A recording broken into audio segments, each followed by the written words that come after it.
30 previews en 30 jours. Welcome to Golden State. 30 jours comme le numéro de Steph Curry. Stephen Curry, tout à fait. On s'installe peinard et on fait la bise. C'est le grand classique de la reprise NBA. Les 30 previews en 30 jours. Série préférée de ton joueur préféré. 30 jours avant la reprise de la NBA. On s'occupe d'une franchise par jour. Ouais. Et bizarrement, les Warriors, on les fait plus en dernier maintenant. Ah non, pas cette année. Après, ça va peut-être revenir. Hein. Ça va peut-être revenir par Peut-être c'est une erreur. Pas les faire en dernier cette année. Peut-être qu'on aurait dû les faire en septembre. Peut-être qu'ils sont pas en playoff. Exactement. Peut-être qu'ils y seront. Dans tous les cas, on fait évidemment un petit coucou à toute la Dub Nation qui a changé de maison. On en parlera aussi. On n'est plus à l'Oracle Arena. On va au Chase Center. Tout à fait. Mais pour rendre hommage à l'Oracle, petit coup d'œil dans le rétroviseur. Une nouvelle saison terminée tout en haut de la conférence Ouest. Avant, il y avait eu les Rockets et là, ils sont premiers. Tiens, les Warriors vont peut-être y aller avec les pieds sur le frein. Grave, 57 victoires. Oui, en tongue. En tongue. C'est vrai que Denver, ils ont l'air très impressionnants. Ouais. À chaque fois qu'on va les rencontrer, on va leur mettre leur race. C'était dingue, les matchs entre Warriors et Nuggets. T'as vu Klay Thompson, il arrive dans le vestiaire avant les matchs de Denver, il fait « C'est bon les gars, c'est pour moi. Je m'en occupe. Bougez pas, au bout du troisième quart, ce sera fini de toute façon. » Ah, Jokic, c'est un candidat MVP. Il a mis des saletés à Denver, l'ami Klay Thompson l'année dernière. Ouais, malheureusement pour les fans des Nuggets, on parlera de vous aussi par la suite, mais c'est clair que les Warriors avaient été très très vilains avec eux. Des événements cool, un peu moins cool. Ah ouais. Le début de saison, vraiment très cool, parce qu'on voit Klay Thompson à Chicago, 14-3 points dans un match. Bam. KD qui va à New York, un quatrième quart d'enfoirax. Ah, c'est clair. Steph Curry qui s'amuse. Dans tous les sens. Draymond aussi qui a l'air content. Enfin, tout va bien. Hein. Tout va bien. Hein. Jusqu'à un match contre les Clippers. Alors avant ça. Avant ça, vas-y. Il y a quand même une blessure de Steph Curry. Ah oui, mais ça c'était pas. Ouais, bon, l'un mène aussi à l'autre. C'était déjà arrivé. Oui, bien sûr, mais là du coup, cette équipe-là se ramène à Los Angeles. Disons qu'il y a une blessure de Steph Curry, ils arrivent chez les Clippers sans Steph Curry. Et puis c'est serré, tout ça. Puis peut-être faut essayer d'avoir une possession pour éviter d'aller en prolongation. Coast to coast. Draymond Green, l'autre il fonce tout droit, il donne pas la balle à KD. Il cherche des joueurs ouverts alors que KD il aurait voulu pouvoir jouer l'ISO à la KD quoi, et on peut pas lui en vouloir là-dessus. Autant KD il me casse les couilles très souvent le bonhomme, autant lui filer la balle quand il s'agit de gagner un match et tout le monde s'écarte, ça se défend comme choix tactique. Franchement, est-ce qu'un des meilleurs scores de tous les temps doit avoir l'aval dans une fin de match où il peut le remporter? Non, ça se défend, franchement. Mais Draymond nous fait la Draymond. Coast to coast dans les chevilles des défenseurs des Clippers. C'est ça. Tout ça pour revenir sur le banc et dire écoute-moi bien. Comment ça, tu m'insultes? Assaisonne t'es mort. Ouais. Ok. Ta mère, on s'en occupe. Voilà. D'accord. MVP ou pas, je m'en bats les couilles. Là, il y a les micros, je peux pas te dire exactement ce que je pense de ta sœur, mais. Voilà. Mais tous ceux qui ont été autour ont fait genre oh shit, il va au Mavs ou au Knicks la saison prochaine. C'est clair, c'est trop ça. Il y en a plein qui ont commencé à partir en couille. C'est un fait marquant en effet de cette saison parce que après les deux vont se remettre ensemble. C'est des professionnels, donc ça va se tolérer quoi. Mais c'est ça. Clairement, ça fait du mal ce genre d'incident. Bien sûr. Quelques semaines après, les débuts d'un certain DeMarcus Cousins. À l'époque, on en avait parlé de cet incident. Oui. On s'était posé la question si ça pouvait être le début d'un truc relou pour les Warriors. Il y avait vraiment des avis très partagés. Il y avait ceux qui disaient ah ouais carrément faut se méfier parce que Draymond c'est un con et Kevin Durant il a pas montré qu'il a toujours été le plus malin dans ce genre de situation. Tu vois. Voilà. Tu peux finir la phrase de la même manière. C'est un con aussi. Et de l'autre côté on avait ceux qui nous disaient genre mais non genre ça arrive dans tous les groupes il y a pas de problème et tout. Bon, visiblement, il y a quand même quelques petits problèmes. Un petit truc. Il n'empêche que quelques semaines plus tard, c'est le grand retour de DeMarcus Cousins dans la rotation des Warriors. Youpi. Tout ça pour aller postériser Kyle Kuzma et pas trop non plus géré. Entre les deux, on se souvient du Christmas Game avec les Lakers qui gagnent à Golden State. Oui. En fait, il leur manque certains joueurs comme en fin de quatrième quart. Enfin, ils se blessent dans ce match-là. C'est un match important pour les Lakers aussi, celui-là. Hein. Exactement, dans le quatrième quart, LeBron n'est pas là et c'est remporté. Non, les Warriors vont ensuite faire leur régulière. Okay, il y a quelques petites blessures, il y a du load management. Ils vont assurer dans les dernières semaines leur première place. Ouais. Il y a du load management de ouf. Bien sûr. Et puis ça arrive en play-off. Juste la bonne intégration de Jonas Jerebko. Game winner à Utah et tout, c'était cool. Bonne intégration de Jonas Jerebko, mais de toute façon, les intégrations ces dernières années chez les Warriors, ça va. À part des Marcus Cousins, dans l'ensemble, c'est plutôt pas mal. Hein. Et encore, on peut pas se dire que c'est compliqué. Ouais. Tu es en play-off. Donc t'arrives. Mine de rien, tu arrives en play-off avec un effectif complet. Avec un effectif complet. Avec un effectif qui est certes complet, mais où certains ont quand même encore quelques petits trucs qui traînent. Oui, des petites choses qui traînent, mais enfin, tout le monde est là, tout le monde joue. Non ? Oui, non, bien sûr. À qui tu penses ? C'est le temps que tu retrouves ton rythme et que Clay soit là et qu'il fasse le taf. D'accord, mais enfin, ils sont là, quoi. Oui, ils sont là. Première série contre les Clippers. Oh, God. Tu te fais chambrer Patrick Beverley, tu te fais assaisonner par Lou Williams. Sauf que par contre, Patrick Beverley, lui, il a fait une erreur, c'est qu'il a critiqué. Enfin, voilà, il a empêché Kevin Durant de poster, qui s'est fait chambrer. L'autre Kevin Durant, là, ça l'a chatouillé. Et à partir de là, il a fait OK, d'accord, c'est bon. On a une série là de KD qui est offensivement absolument incroyable, où tu sens la domination du mec. À partir du troisième match, mais laisse tomber. C'est n'importe quoi. Et pourtant, c'est une série qui est compliquée pour les Warriors parce que les Clippers s'accrochent. Montrezl, Landry Shamet, Lou Williams, Pat Bev. Lou Williams, c'est pas là, il fait un match. Bien sûr, Lou Williams à l'extérieur. Bien sûr. Incroyable. La série est assez serrée, accrochée, mais Golden State s'en sort. 4-2. Ils s'en sortent, c'est ça, 4-2, à l'expérience, avec le talent évidemment. Les Clippers posent les armes. Tu passes au round suivant. En demi, tu tapes direct les Rockets qui n'ont fait que 4e à l'époque de l'Ouest. On va en parler, mais... C'est ça. Et là, dans cette série... Il y a plein de trucs. Est-ce que c'est dans cette série que l'avenir des Warriors a commencé à vraiment tourner ? Pas... Peut-être. C'est un long scénar. Peut-être un peu. C'est un long scénar. Ce qui se passe en tout cas, ce qui est sûr, c'est qu'on s'en souvient du Game 1. On l'avait commenté, c'était une infamie de basket avec que des pieds mélangés dans les shoots des défenseurs pour voir si les arbitres avaient le droit de siffler ou pas. Clay Thompson, hein. Il n'empêche qu'à partir... C'est James Harden. Ouais.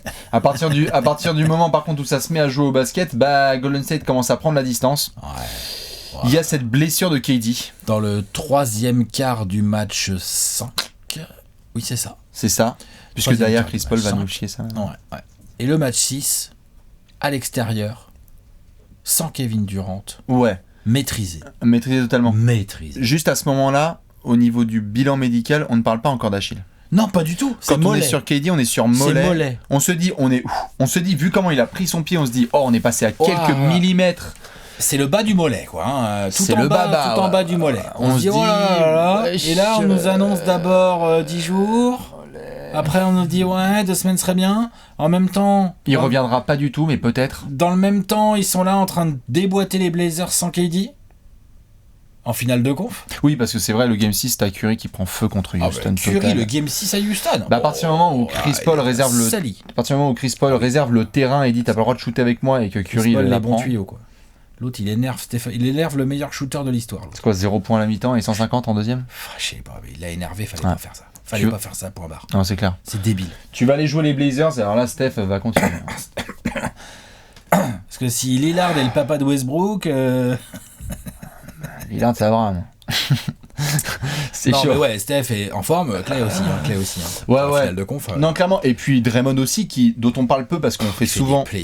On fait souvent ces hommages aux joueurs offensifs de Golden State, mais Draymond Green fait des playoffs. Des playoffs de dingue au dingue et nous rappelle que quand il est en forme, c'est le baromètre de ces Warriors, c'est-à-dire je m'en bats les couilles de qui est là et pas là. Enlevez-nous KD, on va taper les Blazers avec du triple-double, de la défense, du leadership, de l'aboiement, du shoot clutch. Curry est imprenable. Golden State, quoi qu'il arrive, retourne en finale NBA. Finale NBA. Toujours pas de KD au démarrage des finales NBA. C'est important quand même. Hein. Bien sûr. Parce que, je veux dire, là, on reste longtemps sur un rétroviseur, mais il faut. Non, mais il faut. Parce que c'est peut-être le coup d'œil dans le rétro le plus important depuis qu'on a fait les 30 previews en 30 jours, honnêtement. Je veux dire, est-ce qu'on a déjà vu une équipe complètement installée dans une dynastie subir autant de coups du sort dans la même campagne de play-off? Je sais pas, franchement, je sais pas. Après, on le sait aussi, certains vont revenir. C'est comme ça. Hein. C'est comme ça. Et puis, Golden State a eu aussi des lucky turns par le passé. Mais c'est vrai que là, ils ont une accumulation qui est pas mal. Je suis pas en train de dire genre, c'est dégueulasse pour Golden State. Je dis juste, concrètement, en termes de faits. Bien sûr. Parce qu'il y a Iguodala aussi. Hein. Alors, il y a il y a une accumulation de joueurs qui ont des pépins physiques. Quand on est au final NBA, Kevin Looney épaule, Klay Thompson cuisse, André Iguodala touché aussi, Kevin Durant n'est pas là. Tu te dis, damn, certains matchs, on en vient même à un match où on sait que Steph Curry va planter quasi 50 pions parce qu'il va avoir absolument tous les ballons. Et Golden State s'accroche en fait. Mais ils sont dans la série de ouf. Et tu gagnes à Toronto. Ouais, il y a 3-1, après il y a 3-2. Et tu gagnes à Toronto, tu reviens. Ouais. Et tu reviens à la maison à 3-1, t'es mené 3-1. C'est ça, parce que t'avais gagné donc à Toronto dans ce match où KD joue la première mi-temps et se blesse, et cette fois c'est le tendon d'Achille, quoi. Non. C'est à Toronto que KD se blesse. Ah bon ? Merde. Bien sûr, c'est pas Golden State que KD se blesse devant tout le monde. KD se blesse à Toronto. C'est vrai, t'as raison, c'est le match 4. Le fait est que les Warriors Mais attends, c'est quoi le scénario Le scénario des finales ? La finale déjà ? Bah, de toute façon, c'est simple. La finale, elle commence à Toronto. Et t'es en 2-3-2. Mais non, t'es pas en 2-3-2 déjà. En finale NBA, t'es en 2-2-1-1. Oui, pardon, t'es en 2-2-1-1. Déjà. Ensuite, t'es sûr ça commence à Toronto ? Oui, ça commence à Toronto. Pour moi, ça commence à Toronto. Normalement, il y a, je crois, un 1 partout. Et puis après... Enfin, ce que je veux dire... Faut regarder. Tu peux prendre l'historique. Désolé. Non, mais Vas-y. Les faits sont que, comme vous pouvez le voir, de toute façon, c'est aussi le bordel parce que ce coup d'œil dans le rétro est tellement violent. Parce qu'on voit... C'est le Game 2, notamment, qui est remporté avec un Klay Thompson qui va se blesser, mais qui met du giga shoot, si je dis pas de bêtises. Quand après, tu dois retourner à Golden State, là, il y a 2 matchs énormes de Kawhi Leonard, donc il y a 3-1. Tu reviens... Game 5 à Toronto, et là, KD se blesse. Tu fais jouer KD. Et là, KD se blesse. Et il se blesse alors qu'il a mis 12 points dans le premier quart. Enfin. Ouais, mais que dès le premier gros contact, il est au sol. Et c'est là, pas tu un contact. Non, mais c'est là que tu vois que dès le début du match, quand il commence à enchaîner un petit peu sur cette jambe, ça faisait 30 jours qu'il n'avait pas rejoué au basket. Tout à fait. Qu'il y avait beaucoup de suppositions sur ce que faisait le staff médical des Warriors. Un partout à Toronto. 3-1, parce qu'il y a 2 matchs énormes de Toronto.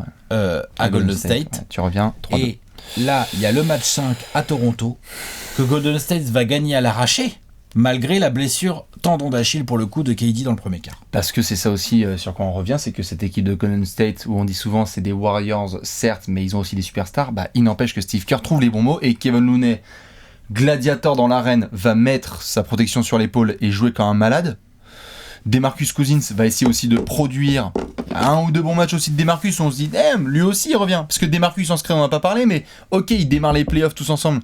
Mais DeMarcus, il s'explose la gueule contre Portland au premier tour.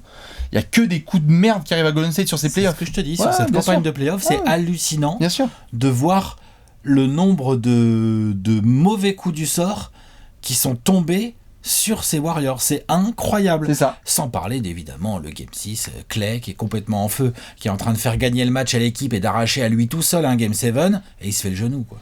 Et là tu te fais ligament croisé, tu reviens. Je crois que jamais une blessure m'a autant fait chier, rarement, quoi. Tu reviens sur le parquet. C'était tellement beau de voir ces Warriors se montrer capables de revenir à 3-3. Ah, respect total. Respect total. Non, bien sûr. Et le match de Klay. Klay, c'était absolument dingue. Et le fait, je pense que personne ne s'attendait au fait qu'il puisse revenir sur le parquet. Il revient. Complètement dingue. Bon, après, il voit que ça peut pas tenir, mais Golden State va se donner jusqu'au bout du bout, en fait, de leur ère. Jusqu'au bout de cette espèce de dynastie, jusqu'à la dernière seconde, pour en fait rendre les armes devant les Raptors qui vont être champions. Et on en avait parlé juste avant de ce match 6. Le dernier match joué devant les fans d'Oakland, c'est une défaite avec une blessure de Kevin Durant. Enfin, c'est terrible. Ouais. Ah bah, c'est ça. Le dernier match joué à l'Oracle Arena, c'est une défaite à domicile en finale NBA avec la blessure de Kevin Durant qui est au double. Comment ? Klay Thompson. Oui, pardon, de Klay Thompson. J'ai du mal, moi. Kevin Durant, il se blesse à Toronto. J'ai du mal, moi, à imprimer un des fois. Non, mais en même temps, avec une blessure de Klay Thompson. Ouais. C'est moche. Ah, c'est moche pour le. Tu perds un titre dans une défaite avec. Enfin, voilà. Bon, bah, c'était la preview. C'était la review. On était obligé de se faire un gros coup d'œil en rétro parce que les Warriors, c'était une absolue dinguerie. Bah, disons que ce coup d'œil dans le rétro influence toute la suite de notre preview, là. C'est ça. Et donc l'été, notamment, pour commencer l'été, mais aussi les choix de Kerr à l'avenir. Enfin, là, évidemment. Voilà, quoi. Et on ne va pas perdre de temps, je pense. On va s'occuper tout de suite de leur marché. C'est l'heure de regarder ce qui s'est passé sur le marché de l'été. Le grand tableau.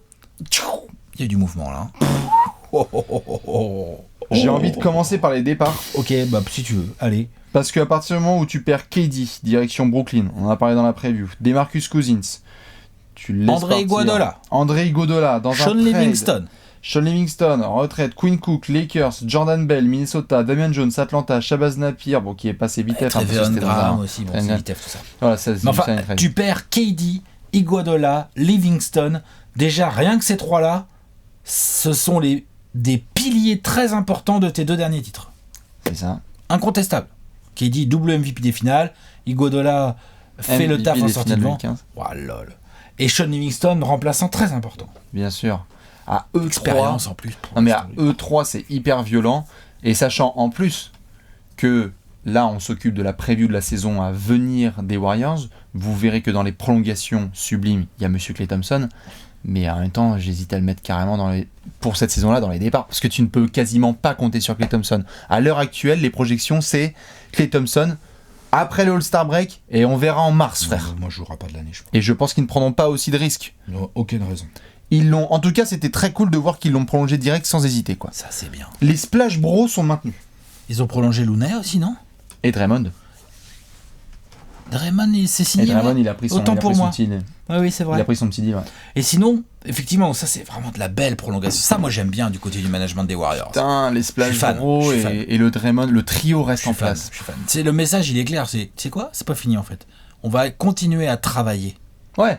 Et puis, on va continuer à travailler. On est là, quoi. Tout à fait. Et puis, on respecte ceux qui sont là depuis longtemps, quoi. Voilà, on est dans une continuité. Il y a une identité, quoi. Genre, ok, KD, il est en hésitation avec Brooklyn, et par contre, Clay, mec, on n'hésite même pas. Mec, on te met la blinde, tu restes là. Mec, t'es un Warrior for life. Il y a vraiment une identité Warriors qui au-delà de la dynastie et des résultats hallucinants qu'ils ont eu pendant 5 ans, il y a une identité, une philosophie de jeu et de franchise. Arrêtez de faire des... Ça, c'est respect éternel. Arrêtez de faire des super teams dans tous les sens, là. Eux, ils vont rester trop longtemps ensemble, c'est trop bien. C'est draft les 3. Hein. Ça, la draft, trop stylé. Du coup, fallait quand même faire quelques arrivées. Donc, dans le départ de Kevin Durant vers Brooklyn, c'est quand même au final un sign and trade, où tu vois D'Angelo Russell faire le chemin de New York vers San Francisco, quand même. Sinon, après, c'est des petites arrivées de role-player, mais pas si connes, tu vois. Willie Cauley-Stein, bon, là, il est blessé. Mais dans l'absolu, il sera starter. Et, voilà, et puis son profil colle assez bien à des Draymond, à des Curry et tout. Vu ce qu'ils ont fait de Javel McGee, les Warriors, j'imagine même pas avec Willie Cauley-Stein. Voilà. Alec Burks, bon, rotation, poste 2, là, 1, 2, 3 un peu. Lui. Ouais, bon, on va le voir après dans le 5 majeur. Ouais, mais tu vois, genre, c'est un joueur... lui et Glenn Robinson, le 3, qui était avant chez les Pacers et les Pistons. Ils ont récupéré le gars de chez vous, là, Omari Spellman. Ouais, contre Buster un trade. Et puis ça, Smilagic. Allen Smilagic, qui a fait du taf aussi un petit peu en Summer League, voir ce que ça peut donner. Et Jordan Poole aussi à la draft, un sniper. Ça, aussi à la draft, ça c'est pas mal. La grosse arrivée, c'est évidemment D'Angelo Russell, parce que quand la free agency démarre et qu'on voit D'Angelo Russell porter le maillot des Warriors, on a fait... Attends, je suis pas prêt là. Quoi ? D'Angelo Russell aux Warriors ? Chelou. Ouais. Et on aura l'occasion d'en parler dans la section suivante. Mais il est clair que ça, c'était tellement inattendu. Disons que quand ils ont compris que Kevin Durant allait se barrer et que c'était à Brooklyn, ils ont négocié avec Kevin Durant un sign and trade pour pas être à poil à poil. C'est clair. C'est plutôt malin. C'est assez malin finalement, parce qu'en plus ça pourrait être un asset par la suite. L'été des Warriors est un espèce d'énorme hit check de Bob Myers, les yeux fermés. Bon vu le nombre de départs que je me prends dans la gueule, je vais essayer de me débrouiller. C'est trop ça. Reste quand même ce fait marquant qui a pas mal chamboulé de fans de Golden State. Ce trade d'Iguodala à Memphis. Ouais. T'avais pas le choix. Hein. En soi, tu n'as pas le choix. Financièrement, t'as pas le choix. Tout à fait, mais dans la manière, je pense de faire autrement. Ouais, mais je pense que Iggy s'y attendait pas du tout, les fans non plus. Enfin, certains fans s'y attendaient parce qu'il y avait eu des rumeurs, mais... Il y avait des rumeurs. Là où peut-être tu t'y attends pas côté Iggy, c'est Memphis, quoi. Quand même, d'ailleurs, il y a encore, Memphis a du mal à le trader, à l'heure où on tourne ces images. Je veux dire, Iggy, il a fait des réflexions sur Memphis qui sont pas tolérables, mais en même temps, c'est parce qu'il a juste la haine, en fait, tu vois. C'est pas vraiment contre Memphis, c'est parce qu'il a la haine. Et voilà. Il a prolongé, je crois, il y a un an et demi ou 2 ans. Après, il a un bon salaire, il a pas à se plaindre. Mais oui, je pense pas qu'il s'attendait à ça, quoi. Ce trade-là fait mal psychologiquement, c'est clair. Bien sûr. Tu peux t'attendre en tant que fan des Warriors au départ de KD et te dire bon, voilà, c'est la fin d'une ère avec tout ce qu'on a fait dans le coup d'œil dans le rétro, putain. On pourra le refaire, ça aussi en termes de what if. Que se passe-t-il si KD se fait pas le tendon d'Achille ? Que se passe-t-il si les Warriors gagnent le titre ? Blablabla, blablabla. Il n'empêche que Ça, quand Iguodala est parti, je me suis dit genre, là, il y a attends, ça c'est pas une page qui tourne, c'est un bouquin qui se ferme, c'est une librairie qui brûle. Qui se ferme, bien sûr. Bien sûr, c'est probablement une dynastie qui s'arrête, quoi.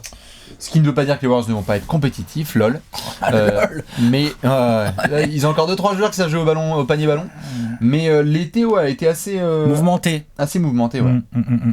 Du coup, le Steve Kerr, va falloir quand même qu'il se gratte un peu la tignasse blonde pour nous faire des 5 et tout ça, des rotations et tout. Car le coach va devoir nous dessiner tout ça. Tu es chaud ? Allez, on va parler de tout ça dans le 5 majeur.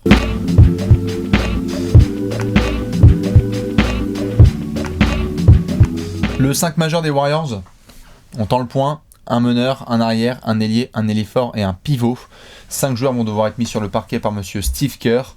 On le rappelle, comme on l'a dit dans la section précédente, Klay Thompson, de bonnes chances pour qu'il ne joue pas de la saison, ou au grand minimum un retour après le All-Star Break. On verra ce que ça va donner. Nous avons des locks. Comme d'habitude, on s'occupe des verrous. Il y en a 2 à l'heure actuelle et 3 au moment de la reprise. À la main, Stephen Curry. Oui. Ailier fort, Draymond Green. Oui. À partir du moment où il est sur 2 jambes, il a le feu vert, Willie Cauley-Stein est pivot starter. Oui. Je suis d'accord. On est bon ? Le jour où Klay Thompson a un genou qui fonctionne, il est titulaire aussi, mais on le compte pas cette saison. Comme KD au Nets, quoi. Ouais, je le compte pas cette saison. Je suis d'accord. Donc du coup, tout de suite, j'ai envie de te poser la question. Tout de suite, on va aller dans le vif du sujet. Parce que c'est quand même intéressant. Genre, c'est quoi le backcourt, quoi ? Eh ben, évidemment, pour les gens qui se disent quoi, en lock, vous mettez pas D'Angelo Russell. Si, à partir du moment où Klay Thompson n'est pas là, D'Angelo Russell est titulaire. Donc c'est un backcourt avec 2 meneurs. Curry et D'Angelo Russell, 2 porteurs de balles, 2 joueurs qui aiment shooter, 2 joueurs qui peuvent prendre feu les deux en même temps dans le même match. Ça faire des passes pour les copains. Curry a déjà montré qu'il savait complètement lâcher la vedette à un gars qui était en feu. De toute façon, il la prend suffisamment souvent. Ouais. D'Angelo Russell, pareil. Premièrement, il l'a montré. Deuxièmement, je peux pas imaginer une seule seconde qu'il arrive à Golden State en mode c'est ma franchise, tu vois ce que je veux dire ? Le trompe pas, c'est moi. Tu vois, KD vient de gagner 2 titres en étant de mode MVP finale, il a même pas réussi à être intégré devant Curry, et là D'Angelo. What ? Non. Donc ça, c'est clair. Là-dessus, il y a pas de discussion. Le trompa, c'est Curry. Donc ça nous mène au poste 3. Les couilles, le cœur et compagnie, c'est toujours Draymond. C'est ça. Donc ça nous mène au poste 3, qui est le poste qui pourrait, dans l'absolu, dans un futur plus ou moins lointain, être filé à Klay Thompson si tu veux continuer à faire du Curry, D'Angelo, Klay Thompson, tu vois. Mais aujourd'hui, c'est pas à l'ordre du jour, et là, ça se complique. Ça se complique parce que c'est pour Alfonso McKinney, clairement. Alfonso McKinney, produit formé par Steve Kerr, développé. Pas inintéressant, qui a joué des grosses minutes en play-off, qui a du plomb dans le crâne, et qui rentre dans ce moule de j'ai pas besoin du ballon, et je suis prêt à donner mon corps à la science. Ouais, c'est ça. Ça, j'aime bien. Bel athlète, hein. Ouais. Se bat et tout. Après, avoir... C'est pas un lock, quoi. Quel est son vrai niveau, en fait, genre, parce que il se bat, c'est un bel athlète, mais pour moi, de ce que j'en ai vu jusqu'à maintenant, c'est un mec qui joue 15 minutes par match en NBA, quoi. C'est pas du tout un titu, quoi, pour moi. Pour l'instant. Non, c'est sûr. Après, on va voir, il peut progresser, il est encore jeune. Hein. Je suis d'accord, c'est pour le moment par défaut. Après, la concurrence, elle est là. Je veux dire, si Glenn Robinson 3 reprend les espoirs qu'il avait montrés chez les Pacers et qui devient un 3&D capable, il va dire Alfonso McKinney, on est d'accord, n'est pas un lock. Non, et puis ils vont jouer, ils vont se partager le temps de jeu. Steve Kerr, il va juste pas hésiter là. Ouais. Pas de problème. Hein. Après, on a dans ces rotations-là, dans les postes 1, 2, 3, là, externes, on a aussi le rookie Jordan Poole qui a l'air d'être un bon shooter, mais enfin c'est un rookie quoi. Après, on a vu Golden State tester ses rookies très vite, hein, donc on sait qu'il va jouer un petit peu. Et puis il y a Jacob Evans, sophomore, qu'ils ont eu l'air de bien aimer l'année dernière. Bon. Et Alex Burks, dont je parlais tout à l'heure, qui est un peu blessé là, mais qui devrait être là assez rapidement. Oui, qui a l'expérience pour contribuer. Son profil peut être pas mal. Hein. Oui, Alex Burks, t'as un ball handler en plus en sortie de banc, ça peut être bien. Tu sors Curry ou D'Angelo, tu fous Alex Burks, c'est pas mal. Non, c'est clair. Si je prends le téléphone, là, c'est juste parce que je notais, au-delà de répondre par texto à Steve Kerr et lui dire que c'est bien McKinney qui est starter, Marquise Chris aussi, qui va essayer de se faire un petit test du côté de Golden State, c'est le genre de mec qui pourrait bien utiliser le système Steve Kerr pour se faire une place en NBA. Tu m'étonnes. Après, Draymond est indéboulonnable. Willie Cauley-Stein, je pense, sera une fois qu'il sera remis sur pied devant Looney. Oui, monsieur. Même si Looney a montré de très belles choses. Hein. Looney n'est pas à exclure. Hein. Ah non, mais en soi, après, Steve Kerr, on en a parlé pendant le Media Day, Looney peut être un titulaire, Cauley-Stein n'est pas un lock. Moi, quand je disais Cauley-Stein est un lock, c'est parce que je pense qu'il peut apporter ce dont Golden State a besoin, mais si ça se trouve, il va me dire fermez vos gueules, et c'est en effet Looney qui sera Looney, parce que Looney connaît déjà les systèmes, il connaît déjà le truc, donc Looney va être très important, il n'a pas été prolongé pour rien. Et puis après, on verra ce qu'on fait avec du Spellman ou du Smile Lagic. Bah, Omari va essayer de, si tu savais, il va essayer de contribuer en sortie de banc derrière Draymond. On va essayer de le voir ailleurs qu'à la cantine, quoi. C'est ça, nom de Dieu. Wow. On va voir sur Facebook. Sérieux? Ouais, bah ouais. L'autre, c'est Big Baby Davis, hein. C'est laissé aller. Il me fait penser à Big Baby Davis, vraiment. Ah bah, mec, la bouffe du Sud, mec, à Atlanta, on s'est bien gémant, y a pas de problème. Ouais, ça... On a récupéré Damian Jones. Ça a l'air gras. Dans le plus grand calme. Dans le plus grand calme. Le fait marquant, comparé notamment à l'année dernière, et on en a parlé dans les départs de l'été, le banc. Bah là, t'as plus Iguodala, t'as plus Livingston, donc là forcément tout de suite ton banc c'est plus la même chose. Des Marcus. Des Marcus c'était bien, mais surtout Iguodala, Livingston. Ouais. Surtout. Et donc Burks, Glenn Robinson. Non, bien sûr. Et donc j'en reviens à. Bon, c'est pas des mauvais joueurs de basket, hein, mais c'est quand même pas pareil. Bien sûr, et j'en reviens notamment à ce dont on a parlé sur la preview de nos amis de Boston, le joueur le plus âgé. Et ça l'a fait marrer par la conférence de presse, le joueur le plus âgé des Warriors est Stephen Curry. Ouais. 31 ans. Ce qui évidemment n'est pas un problème à partir du moment où tu as fait 500 milliards de matchs et de minutes de play-off entre toi, Klay Thompson et Draymond Green et Steve Kerr, donc il y a tout ce qu'il faut en termes d'XP. Il n'empêche que vive le recrutement bien jeune quand même. Non, mais là, je les comprends, moi j'aurais fait pareil. Pas besoin de darons, il y a déjà des darons.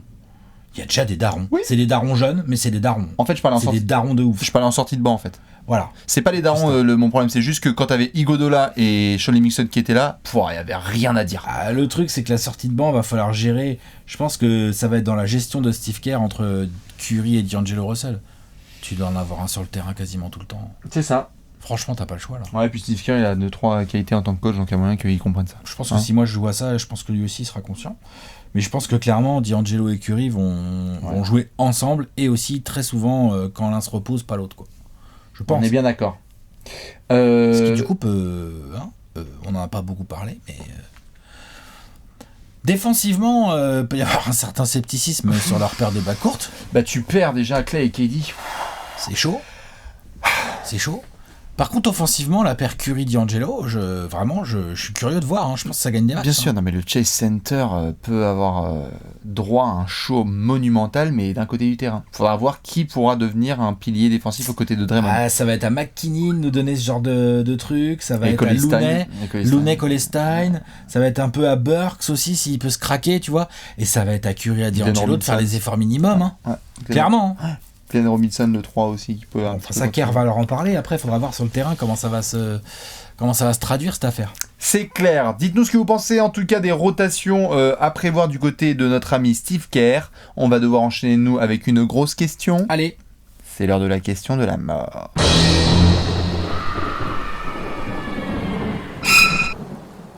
La question. La mort. Question of the muerte dans le Chase Center de San Francisco. Question de la mort pour plein de fans qui sont morts, malheureusement. Les fans des Warriors, il y en a qui sont encore vivants et on vous fait la bise. La question de la mort, c'est la suivante pour la saison à venir. Stephen Curry, dans cette équipe et dans le contexte qu'on connaît, est-ce qu'il peut nous faire une saison de giga malade mental parmi ses plus grandes en carrière / 2016 ? On ne parle pas des résultats collectifs, on parle d'individuellement. Est-ce que Steph, là, il va pas nous faire une grosse dinguerie?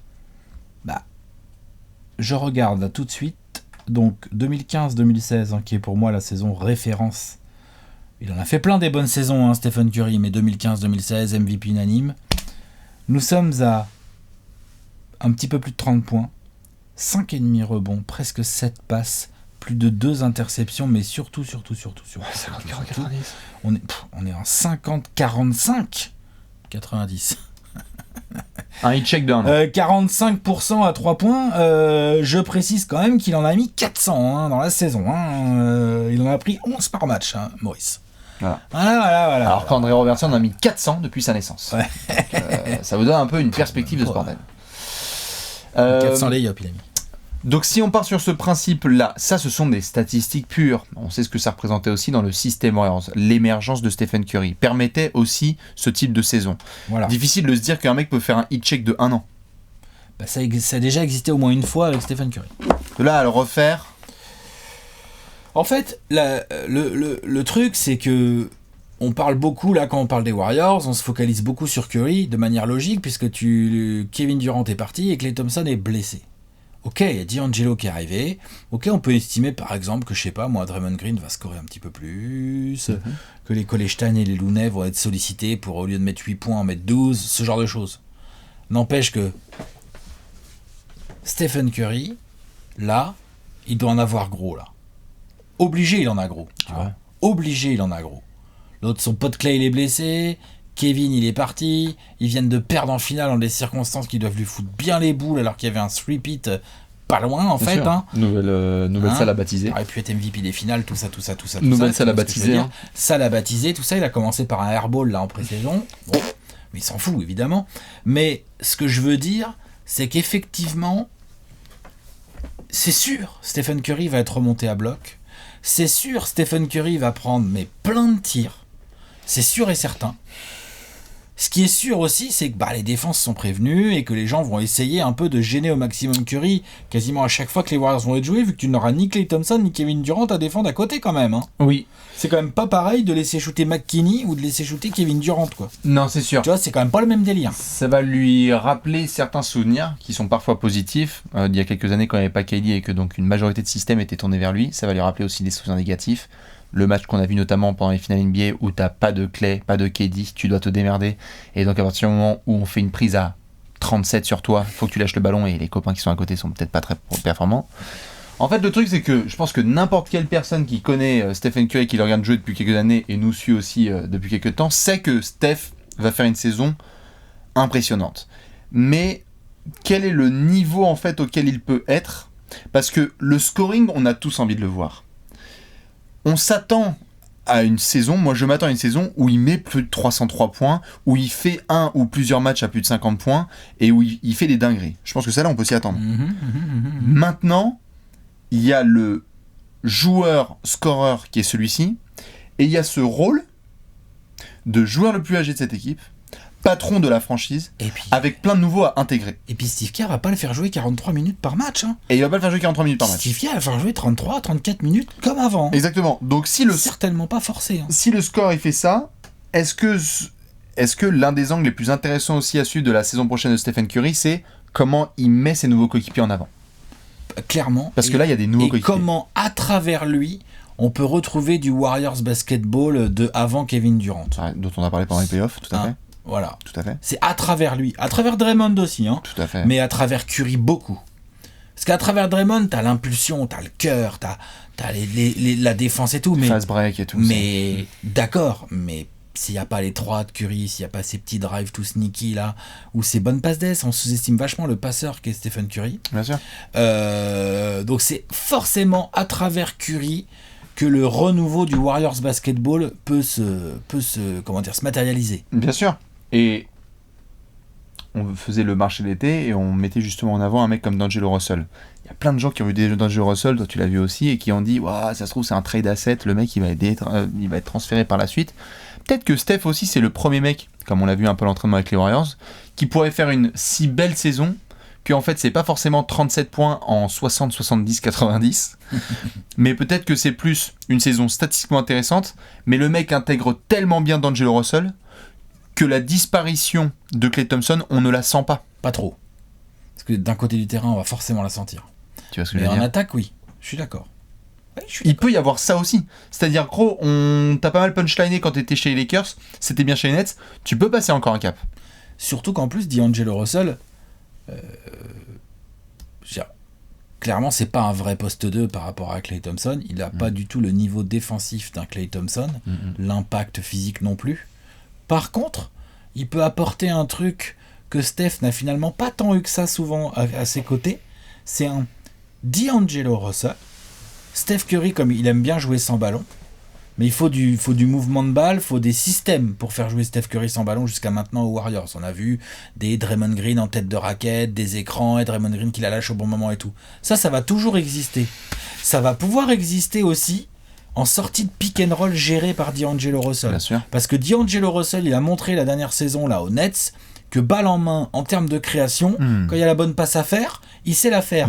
Et si le mec ouvert qui reçoit la balle, c'est Stephen Curry, bon, bah... Il y a pire comme spot-up shooter. C'est ça, tu vois, genre... donc ça m'intéresse de voir, en fait, dans la lignée de ce que tu dis, c'est comment Steph va s'ajuster à ce nouveau partenariat de partager le backcourt, vraiment son jardin, avec un nouveau ball handler qui lui aussi sait shooter, qui lui aussi sait scorer, qui lui aussi a besoin pour s'exprimer d'avoir la balle en main et qu'on lui fasse des écrans et qui bricole, quoi. Bien sûr. Ça va être vachement intéressant, parce que Klay Thompson n'est pas ça. Klay Thompson non, c'est spot-up peut créer un peu et tout, mais enfin, il s'en foutait un peu plus, quoi. Ouais, c'est clair, c'est efficacité maximum. Le créateur, c'était Draymond d'avant. Tout à fait. Là, maintenant, il y a D'Angelo Russell. Et là, c'est un équilibre différent. Et alors, j'allais te poser la question par rapport à ça, c'est que tu sais, on a souvent eu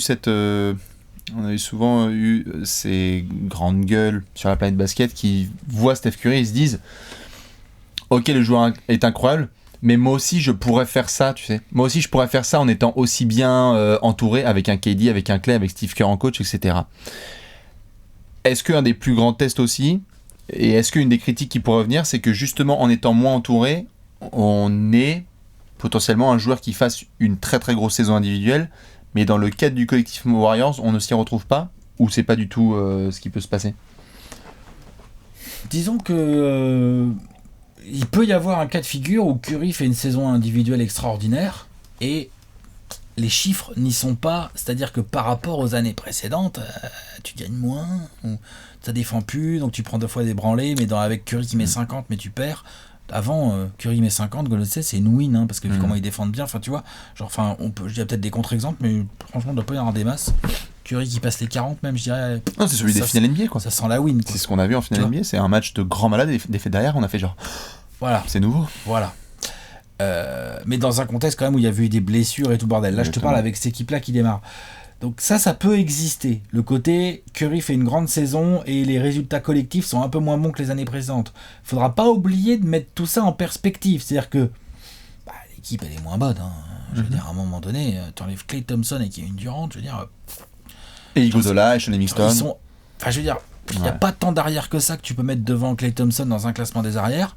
Et moi, perso, j'ai des difficultés à mettre des ailiers devant Kevin Durant dans un classement des ailiers. Donc, à un moment donné, tu vois, tu perds quand même du lourd, quoi. Bien sûr. Donc ça, c'est important. Je veux dire, on ne pourra pas l'enlever. Je veux dire, Curry, à un moment donné, il va pas remplacer Kevin Durant et Klay Thompson, quoi. Mais quand il y a des grosses défaites, très peu de monde va aller voir D'Angelo Russell ou Steve Kerr. Les gens vont aller voir Steph. Bah, ça, c'est évident. Il le sait déjà de toute façon, Curry, ça, il l'assumera, tu vois. Donc c'est pour ça que je te pose la question, c'est quel type de Curry aussi on va avoir. On s'attend à une production statistique, mais quel type d'image aussi va être véhiculé autour de Steph Curry? Moi je pense qu'on va avoir un Curry motivé, leader, qui va se donner. Je suis même sûr qu'il va essayer de donner un petit peu en défense et qui va évidemment prendre ses responsabilités en attaque. Ce qu'on peut espérer pour les Warriors, c'est qu'ils soient en forme. C'est que ça soit un hit check, que ça soit une saison où Curry est bien, les shoots rentrent et ça va être ça. Parce qu'on peut dire ce qu'on veut, mais quand ça rentre les shoots de Curry, quand même, il est border indéfendable, l'autre, donc c'est compliqué, tu vois. Donc il y a beaucoup de choses aussi. Ça se trouve, Curry va avoir du mal à faire une bonne saison parce qu'il va tout le temps être bien défendu, bien scouté, il va prendre des coups. Non mais bon, après, greatness is greatness, hein. Tu trouves toujours un moyen de contribuer. Tu trouves toujours un moyen de contribuer. Donc c'est ça aussi qu'on attend de Curry. Maintenant, les résultats collectifs vont être le produit pas seulement de Curry, mais d'un collectif. D'accord. Curry sera en tête pour prendre les fleurs quand il mettra 45 pions avec victoire, 12 avec sur 18 à 3 et puis que ça gagne, mais il sera aussi en tête pour en prendre plein la bouche quand tu te déplaces à Phoenix et puis que tu prends une branlée, quoi. Et que tu leur mets une branlée surtout, parce qu'on sait tout ce qu'est la réalité. Par rapport à un petit jeu là que je propose à tous ceux qui nous regardent ou écoutent évidemment, et Alex aussi je te pose la question, tu l'as dit, 2016 c'est la saison où il a plus de 30 points de moyenne. Est-ce que la saison prochaine c'est celle où Steph Curry met le plus de points de moyenne en carrière sur une saison? Plus de 30 points? Non, je pense pas. Non. Moi je pense que si. Ok, bah moi non. Moi je le vois plutôt à 27-28 quoi. Un bon truc sérieux, tu vois, mais pas passer les 30 points. Je veux bien à 32-33. Ah ouais. Ok. À voir. À voir ce que ça peut donner.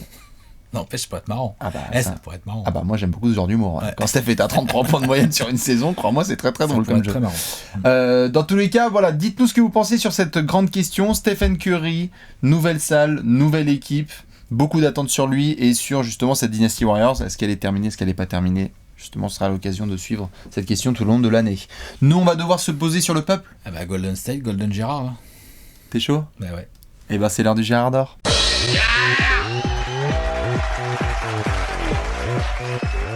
Le Gérard d'or, le Gérard d'or. Le Golden, le Gérard. Alex Backflip.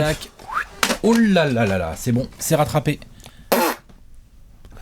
C'est mieux rattrapé que Clay en sortie de dunk. Hein. Ah bah ça, c'est sûr et certain. Bravo pour ce genre de blague qui doit faire très plaisir aux fans des Warriors.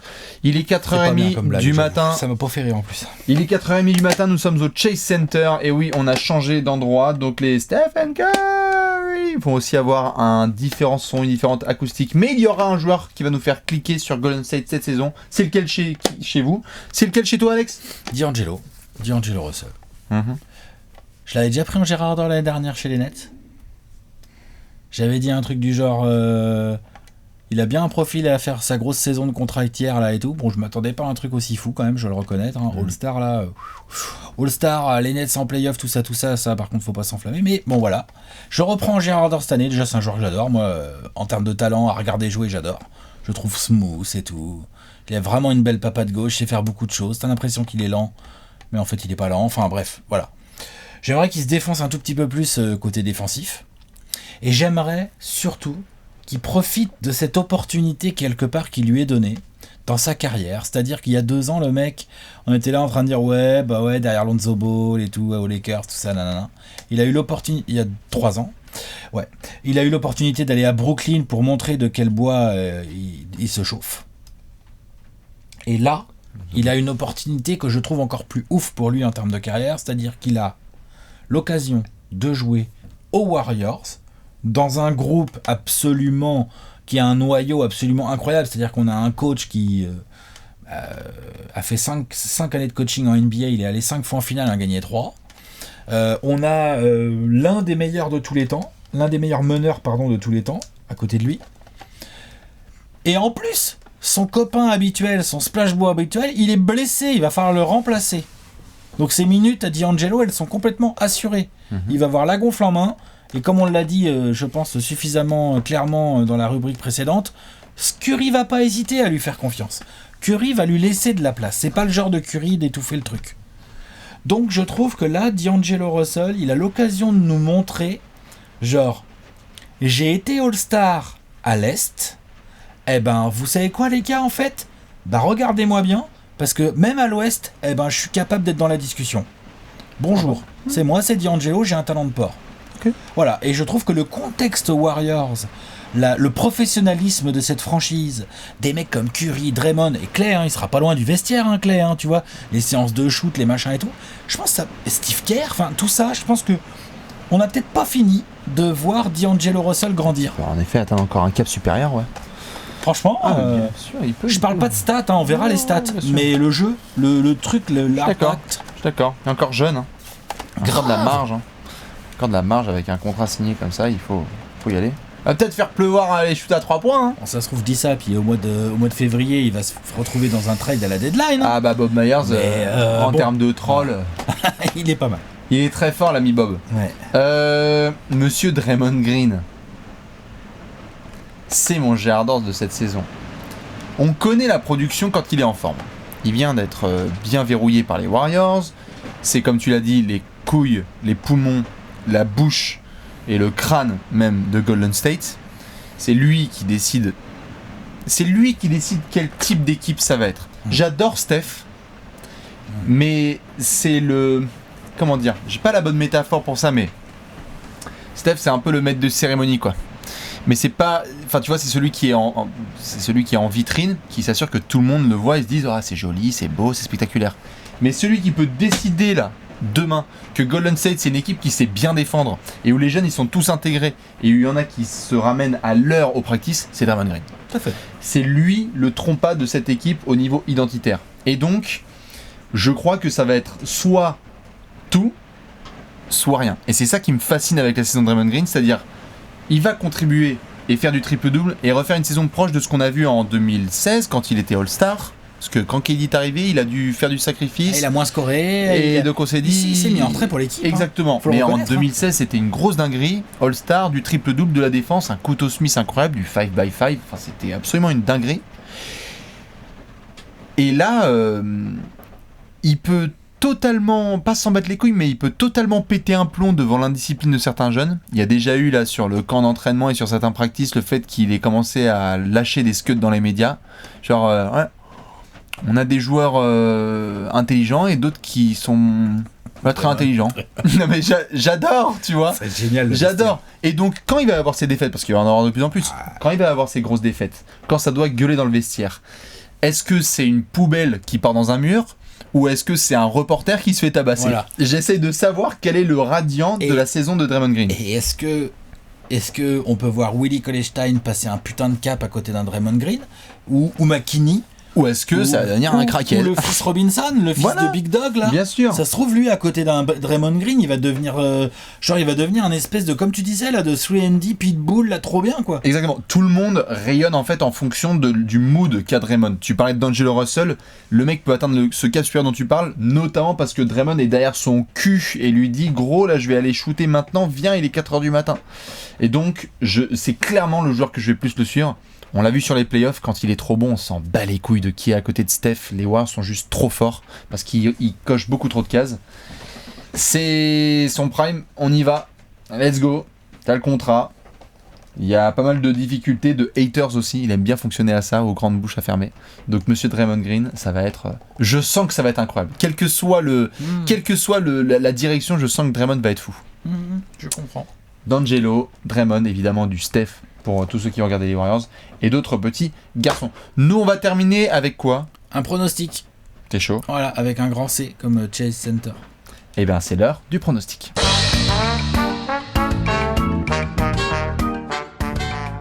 Pronostic time. The pronostic. 24 secondes pour Alex, 24 secondes pour Bibi. Vous connaissez le classique, mais avant ça, la cote du champion, avant, elle était hyper intéressante. Aujourd'hui, un peu moins. Elle est à 12. C'est la meilleure cote, je pense, qu'on est sorti depuis le début de ces previews quand même. Oui. Avant, c'était 1,01. Voilà, c'est clair. Depuis 2014... 1,60. 1,13. Non, mais ouais, clairement. Elle est à 12. Bon, écoute, voilà, hein, ceux qui ont envie de miser sur les Warriors champions, sachez que votre billet de 10 peut être un billet de 120 à la fin, ou un billet de 0. C'est peut-être un sleeper, hein, à voir. Hein. Faut se méfier avec ce genre de mec. Avec ce genre de franchise, tout à fait. Cote à 12, très bien. Ouais. C'est noté sur Unibet. Nous, Alex, on va devoir enchaîner avec nos petits pronostics. Est-ce que tu es prêt ? Ouais. 24 secondes pour résumer la saison à venir des Warriors. 3, 2, 1, Corey Maggette. 49 victoires pour les Warriors cette année. Bien évidemment, je leur en mets nettement moins que la saison dernière. Trop de blessures, trop de départs, c'est compliqué. Mais je leur mets quand même un nombre sérieux, 49. Je les mets 6e de l'Ouest. Évidemment, cette saison régulière va être plus compliquée que d'habitude. Mais quand même, pour moi, quand tu as un noyau, Stephen Curry, plus Draymond Green, plus Steve Kerr, putain, tu restes une équipe sérieuse. Magnifique, t'étais même dans le chrono. En 24 secondes. Bah, voilà. Je vais essayer de faire aussi bien. Parce que là, on a un peu débordé sur un après-view. Ah bon ? Je peux remarquer. 3, 2, 1, top chrono. 47 victoires, je crois que je les mets 8e à l'Ouest. J'annonce, quand j'hésitais pendant qu'on faisait les previews, c'était soit les Kings, soit les Warriors en playoff. Comment ça ne pas mettre les Warriors en playoff ? Comme tu l'as dit, ils y vont parce qu'ils ont une base Stephen Curry plus Steve Kerr, donc ça y va. Mais je crois que le départ d'Iguodala et Livingston en sortie de banc, c'est trop impactant. Tu ne perds pas Kevin Durant et ça représente que 3 défaites en moins ou 5. Ça va être très compliqué. On n'a même pas parlé de load management aussi pour un Stephen Curry qui, je pense, ne va pas jouer 82 matchs. À surveiller ces Warriors, ça peut ne pas aller en playoff selon moi. L'over-under, 47,5. 47,5 ? T'as dit 46 toi ? 47. T'as dit 47, moi j'ai dit 49. Hein, on est dedans. Série crack. Hein. On est dans une cote dans ce coin-là, quoi. Série crack. Ouais, tout à fait. Certains mettent les yeux fermés les Warriors en playoff, d'autres non. Non, mais ça va être une saison hyper intéressante à suivre. Ça c'est clair et net. Nous on va devoir se montrer le gros tableau. Bon. C'est bientôt fini. Bon. On est bientôt dans le top 4 de l'Ouest là. Hein. C'est très bizarre Gentiment, de mettre... on se rapproche. Hein. C'est très bizarre de mettre Warriors genre en bas d'un top 10. C'est bizarre, hein. T'as vu, ça fait chelou. Hein. Depuis qu'on a commencé cette série des 30 previews en 30 jours, toujours été tout en haut. Je les ai jamais... je sais même pas si je les ai mis une fois autre chose que 1. Moi. Et dire qu'un jour on va les faire en septembre. Incroyable. Ça va être très très drôle. C'est clair. Du coup, évidemment, nous on va se retrouver demain pour une nouvelle preview. Les 30 previews en 30 jours continuent. Alex, qu'est-ce que tu as comme indice pour demain? Estaminet.